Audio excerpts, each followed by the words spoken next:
የእውነት ሁሉ ጊዜ ለሞት ሁሉ ጊዜ ለእስር ዜና እንምጣ። አሁናዊ ዝቋላ እየተፈጠረ ያለው ገዳም ይህ ነው። አሁን ጉድ አስደንጋጭ በዝቋላ ገዳም በዋዜማው ምን ተፈጠረ? ወጣቶቹ ምን ገጠማቸው? ለነፍሴ ዋጋ እግሬነሽ ለነፍሴ ዋጋ እግሬነሽ። ሰላም ውድ የዩቲዩብ ተመልካቾቼ፣ ዛሬም ደግሞ በዩቲዩብ ቪዲዮ ወደ እናንተ ተመልሼ መጥቻለሁ። ለምን እንደምታደርጉት የቪዲዮ መረጃ ለብዙ ኦርቶዶክሳውያን ባለማተቦች እንዲደርስ ላይክ እና ሼር በማድረግ እንድትጀምሩ ስል በሉል እግዚአብሔር ስም ጠይቃለሁ።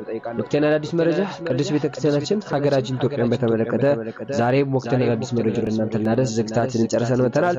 ሰብስክራይብ ያደረጋችሁ የደወል ጫናችሁን ታበረታቱን በድጋሚ በሉል እግዚአብሔር ስም ጠይቃለሁ። እንግዲህ በታላቁ ገዳም ዝቋላ አቦ ምን ተፈጠረ የሚለውን ነገር ምን መለከት ይናል። በዋዜማው እንግዲህ ድምቅ ሽብርቅ ብሎ ወጣቱ እዛው እንደደረሰ ያለው መረጃ ያመለክታል። አባቶቻችን ከ4 ወር ከ5 ወር በፊት እንግዲህ በግፍ እንደተገደሉ እዛ ገዳም ላይ ሁላችንም የምናውቀው ማንክዳው ሀቅ እንደሆነ እናውቃለን። ከአንድ ዓመት በፊትም በተመሳሳይ እንግዲህ አባቶቻችን በግፍ የሚረሸኑበት ቦታ ዝቋላ ገዳም ነው። እንግዲህ አንጀታቸውን አጥፈው ምግብ ሳይበሉ ድንጋይ ተንተርሰው እንግዲህ ምን ነው ገዳማን አባቶቻችን ለሀገራችን ለኢትዮጵያ ለሕዝቡ ለመሪዎች የሚጸልዩ አባቶች እንግዲህ በግፍ ሲገደሉ ሲረሸኑ አናታቸው ሲፈርስ ተመልክተናል ማለት ነው። እግዚአብሔር አምላክ ደግሞ ጊዜ ያምጣልን። ለኦርቶዶክስ ሃይማኖታችን የማይመች ጊዜ ነው። አሁንም እንግዲህ ወደ ኦርቶዶክሳውያን ባለማተቦች አቡነ ገብረ መንፈስ ቅዱስን ዓመታዊ ክብረ በዓል ለማንገስ እንግዲህ በሰዓት በዝቋላ ገዳም ነው የሚገኘው። ምን ገጠማቸው የሚለውን ምን መለከት ይሆናል። እስከ መጨረሻው ድረስ እንድትከታተሉ በሉል እግዚአብሔር ስም ጠይቃለን። መጨረሻ ላይ ሐሳብ እንሰጥበት ይሆናል። ወደ ቪዲዮቹ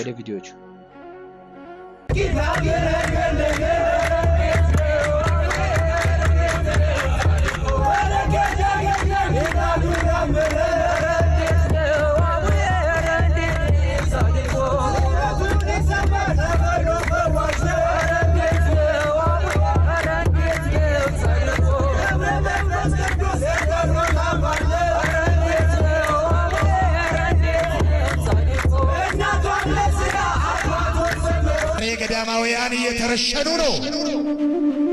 ገዳማውያን እየታረዱ ነው። የአብነት ተማሪዎች እየተረሸኑ ነው። ገዳማት እየተዘጉ ነው። ይሄ ሩቅ አይደለም። ሀገር እግዚአብሔር ተብላ ሲነገርላት የኖረች ሕዝብ እግዚአብሔር ተብሎ ሲነገርልን የኖርን 24 ሰዓት እግዚአብሔር የሚመሰገንባት 24 ሰዓት ስብሐተ እግዚአብሔር የማይቋረጥባት ሀገራችን ኢትዮጵያ ዛሬ የደም መሬት እየሆነች ነው። 24 ሰዓት መቼስ ይሄ አለመታደል ወይ መረገም ይሁን አልሁን አላውቅም። የእውነት ሁሉ ጊዜ ለሞት ሁሉ ጊዜ ለእስር ዜና እንምጣ። አሁናዊ ዝቋላ እየተፈጠረ ያለው ገዳም ይህ ነው። አሁናዊ መረጃ ይዘን መተናል። የኔና የእናንተ ድርሻ የልጅነታችንን መወጣት ነውና ይሄንን መልእክት ለብዙዎች አድርሱ። ከጠቅላይ ቤተ ክህነት አሁን ድረስ 4 አባቶቻችንን አተን የተሰጠ 2 መስመር ጽሑፍ የለም። 2 ደቂቃ አልተናገሩም አባቶቻችን። አሁንም ድረስ ገዳሙ ተከቧል እያሉን ያሉት። ስለዚህ መጀመሪያ እዛ እንደውላለን። የሚፈጠረው ነገር አብራችሁ ስሙ። ከዝቋላ ገዳም የተፈጠረውን ነገር ለሕዝበ ክርስቲያኑ እንዲያስረዱልን እንዲያሳውቁልን፣ በተለይ ደግሞ አሁን እየተፈጠረ ስላለው ነገር እንዲናገሩልን ስለምንፈልግ ነው የደወልነው። በሕዝበ ክርስቲያኑም ሆነ በቤተ ክህነት ለሚመለከተው ሁሉ እባካችሁ የተቻላቸውን ያህል ጮሁልን። በአርብ ረቡዕ በኩል እንዳለ አሁን እንዳለ ግብግብ ብለው እየመጡብን ነው። መታወቅናል ሜዳውንም እንዳለ ተቆጣጥረው ይዘውታል። እያስፈራሩ ነው ያሉት። እንዴት ይህን ነገር ተቀብላችሁ እያሉ እባካችሁ ምዕመናን ልጆቻችን ድሮም በእናንተ ነው ያለነው፣ አሁንም በእናንተ ነው ያለነው፣ እባካችሁ ድረሱልን እያልን ነው። ለሚመለከተው ሁሉ አካል አክፋሙልን እባካችሁ። ልጆቻችን ያለ እናንተ ከእግዚአብሔር በታች ድጋፍም ረዳትም የለም። እባካችሁ ድረሱልን እያልን ያለነው። አሁን እናንተ ጫካ ውስጥ ተደብቃችሁ ነው እየደወላችሁ እያናገራችሁን ያላችሁት? እኛ አሁን ያለነው ሁላችንም ተሰባስበን እናቶችም አባቶችም ቤተክርስቲያን ግቢ ውስጥ ነው ያለነው። እነሱ እንዳለ ጫካውን ዙሪያውን ከበውት ነው ያሉት። ያው እንደሚታወቀው 4 አባቶቻችንን አተናል። አሁን ይህን ነገር እንዴት ታሰማላችሁ ካለን ይሰማዋል ብለው እየከበቡ ነው ያሉት። ምን ሊፈጠር እንደሚችል የእኛንም መኖራችንን የምናውቀው ነገር የለም። እባካችሁ እያልን ያለን ከጠቅላይ ቤተ ክህነቱ እንዲሁም ደግሞ ከመንግስት ምንድን ነው እየደረሰ ያለው እርዳታ እገዛ? እስካሁን ድረስ ምንም ያየነው ነገር የለም። ከቤተ ክህነቱም ሆነ ከመንግስት ግን የሰማነው ያየነው ነገር የለም። ይመጣሉ ተብሏል። እንግዲህ ምንም ያየነው ነገር የለም። ይመጡ እንደሆነ እንግዲህ እናያለን፣ እንጠብቃለን። እስካሁን ግን ምንም ነገር የለም። እናመሰግናለን። ይኸው ነው ጽዋችን ሞቶ መፍሰሱን ቀጥሏል። የምዕመናን እንግልት ሳይበቃ በገዳማውያን አባቶቻችን ላይ ስለ ዓለም ሰላም የሚጸልዩ ስለ ህዝቦች ወጥቶ መግባት የሚለማመኑ አባቶችን በዚህን ያህል ደረጃ ማስጨነቅ ምን የሚሉት ነው? ይህንን ኦርቶዶክስ ጠል የሆነ ድርጊት በምንም አይነት መንገድ ሰምታችኋል እንዳታልፉት። ሰምታችኋል፣ አድምጣችኋል፣ ችላ ብላችሁ እንዳትተዉት። ከ4 አባቶቻችን ሌላ ተጨማሪ ደም የሚፈስ ከሆነ ተጠያቂዎቹ አጥፊዎቹ አካላት አይደሉም። አሁኑኑ የፈጠነ እርምጃ ለዝቋላ ገዳም፣ አሁኑኑ የፈጠነ እርምጃ ለዝቋላ አቡነ ገብረ መንፈስ ቅዱስ ገዳም። ጽዋው ሞልቶ ዛሬም እየፈሰሰ ነው። መረገሚውን አለመታደል አላቅም። በሰሜን በደቡብ በምስራቅ በምዕራብ ያላችሁ ኦርቶዶክሲያኖች ባካችሁ ይሄን ቪዲዮ አብስታችሁ ኮፒ ሊንክ ሼር ሪፖስት እያረጋችሁ ይሄን ድምጽ ለዓለም እንደዚሁም ለቤተ ክህነት እንደዚሁም ለሚመለከተው አካል እንድታደርሱልን ስንል በሉል እግዚአብሔር ስም እንጠይቃለን። ሰማዕታት እንጂ አምነው የሞቱትን እንደሚታረድ በግ ልብሳችንን ሸጠን የትኛውን ቀን ነው እርሱት የምትሉት?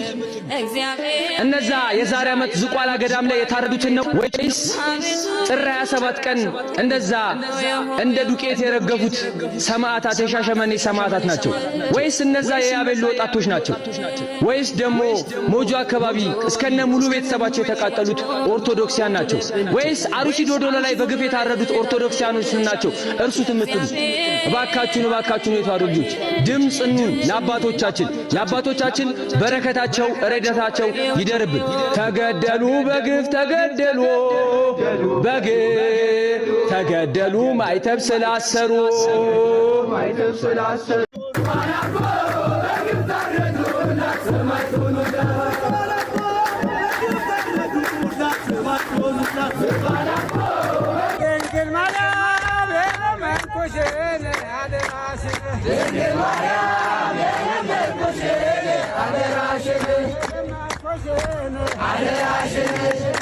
ገዳማውያን በግፍ እየታረዱ እየተገደሉ ይገኛሉ። በሰዓት እንግዲህ የዝቋላ ገዳም እንግዲህ በየዓመቱ አባቶቻችንን እየገበርን እንገኛለን ማለት ነው።